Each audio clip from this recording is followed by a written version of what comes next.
National Public Radio has fired longtime contributor Juan Williams over comments he made earlier this week on the O'Reilly Factor. Watch. I think, look, political correctness can lead to some kind of paralysis where you don't address reality. I mean, look, Bill, I'm not a bigot. You know the kind of books I've written about the civil rights movement in this country. But when I get on a plane, I got to tell you, if I see people who are in Muslim garb, and I think, you know, they're identifying themselves first and foremost as Muslims, I get worried. I get nervous. So were they right to fire him, or does he have the right to express himself? With me to discuss this are Curtis Sliwa, founder of the Guardian Angels and radio talk show host, and Sam Seder, media commentator and political satirist. Okay, should he have been fired? First question. No way. Why? That's a natural feeling. I mean, every time I'm going through the TSA checkpoint, Charlie, and arguing with one of these TSA Nazis because I got 3 ounces of astringent bubble bath, you know, I got my high karate and they're throwing it out. Then I see Ahmed and Mahmoud coming through there, and I'm like, they got the shmata on their head, the whole garb. What exactly is Muslim garb for men? I don't know what they're talking about. The robes, the traditional robes that you might be wearing, let's say, in a Middle Eastern country. But if you were a terrorist, wouldn't you not wear that outfit that day? Of course not. Of course you wouldn't. I mean, that's the thing. Look, you know, it's perfectly fine for him to say, you know, I have these feelings that when I see someone who, and although I do find it a little bit weird that he has a problem when people are putting their Muslimness first and foremost. I'm not sure what that means. But there's no logic to the idea that if a terrorist is going to be on your plane, that he's going to be wearing Muslim garb and putting his Muslimness first and foremost. Right. I don't think Muhammad Atta had this outfit on that you're describing. No, right? But the guy, remember, with the Fruit of the Loom, the BVDs, remember when he set himself on fire, the 3-piece set, and I'm not talking about the knife, the spoon, and the fork. Yeah, but that was Muslim BVDs? What are you talking about? He's coming from Nigeria. But the point is, you get a little nervous. But that is the point. And here's the thing. If he had been saying, like, look, I feel bad sometimes because I feel this way, but no, he starts off, the real problem with that statement is what he says at the beginning. He says, Bill, you're absolutely right.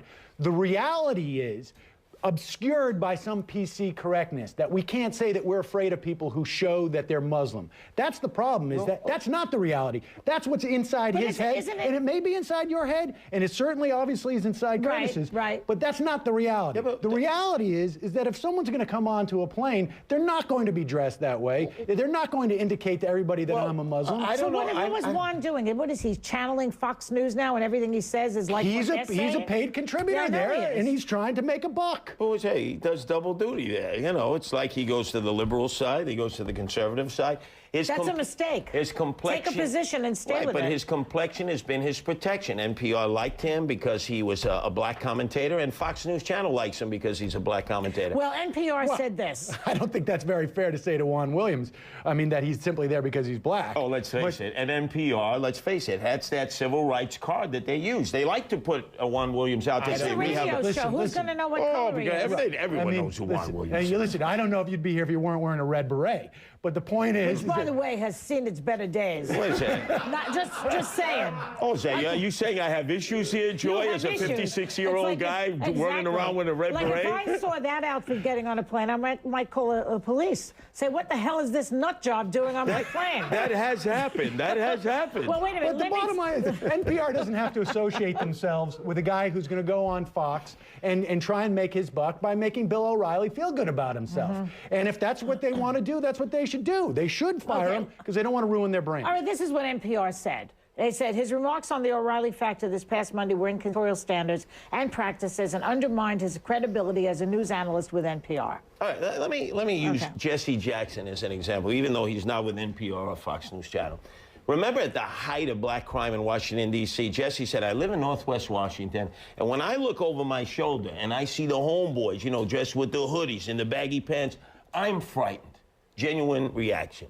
I didn't criticize him because that's a genuine reaction. I think Juan Williams was expressing a reaction he genuinely has. Is he supposed to put a cap on that? Is he not supposed to say it? Now, does he run away from the guy dressed in the Muslim garb? No, he's just a little wary. He's a little nervous. He gets a little agitated, a little nauseous. But he's expressing this. The problem is he's expressing this as this is a reality. As if everybody feels that way. It's not even that everybody feels that way. That the reality is that we should be worried about those people. Right. It's different than feeling that way and whether we should. But the bottom line is, look, if he goes onto Fox, you know, NPR has very strict guidelines. They won't even let their people go to this Jon Stewart rally next weekend. And so it's perfectly within their justification. And frankly, to maintain the integrity of their brand, they should. They shouldn't have anybody on Fox. The Saudis, when they come to do business with us, because they own almost all of New York City and all the real estate. True. They wear the Armani suits. They're bending their elbow at the gin mill. They're chasing skirts. They're looking at you, Joy, and say, hey, how would you like a nice palace back in Saudi Arabia? Talk about outfits I'm not attracted to. Right, but they don't wear their traditional garb.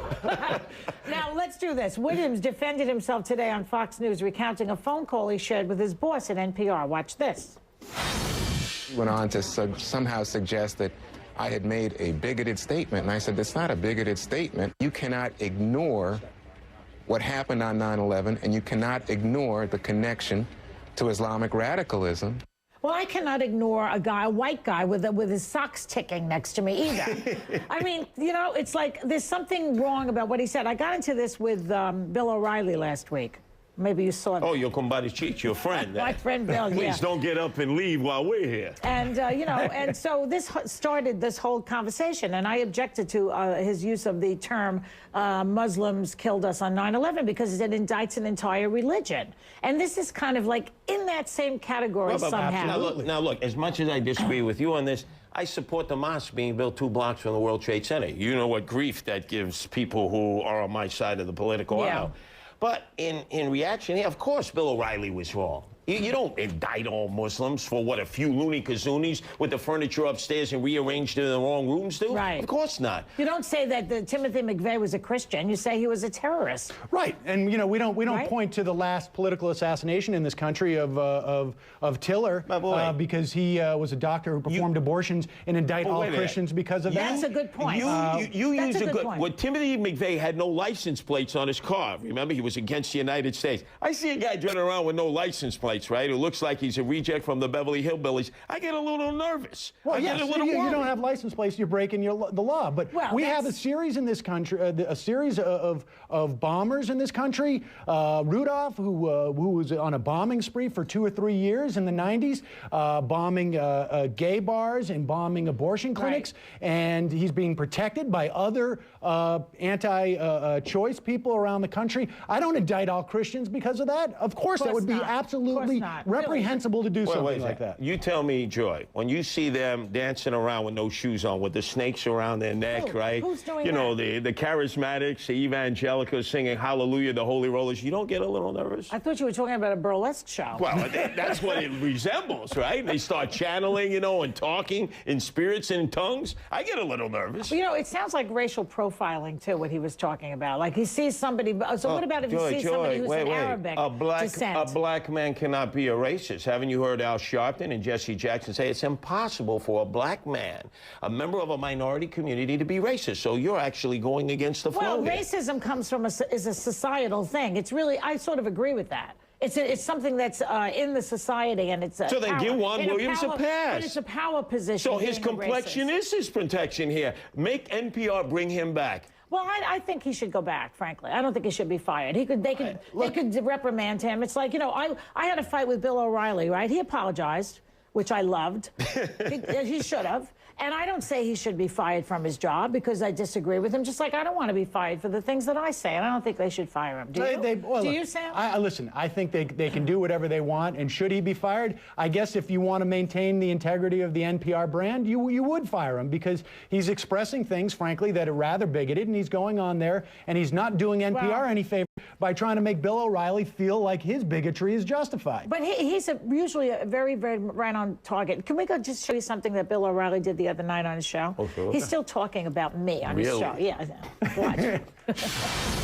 What I thought I saw in you was going from a position of dominance more to a position of aggression, which surprised me a little bit. And I saw that in not only the way you pointed, but also the way your chin went up. And lastly, it was in your voice. One of the things you said to Joy was, listen, and you'll learn. Right. And by doing that, but I had condescension... to do that. You know, of course, but I had to do that to get her attention. Oh, really? What was I, in a coma? Right, yes. It was the only way that he had It's to... like, let me smack her so she listen to me. Exactly. Bill O'Reilly's got a real problem. I mean, he's bringing on somebody to analyze him on air. He can't get enough of this story. I'm a little confused. Is he saying he was dominant there, but he loves to be submissive off the set? Listen, I'm asking you about that. I have no idea, but... Is this when we start talking about Middle Eastern food in the context of Bill O'Reilly? Okay, let's go there. Next show, maybe. Thanks very much, guys. Up next, a steamy photo shoot. I can't talk. A steamy photo shoot lands GQ and the cast of Glee in hot water.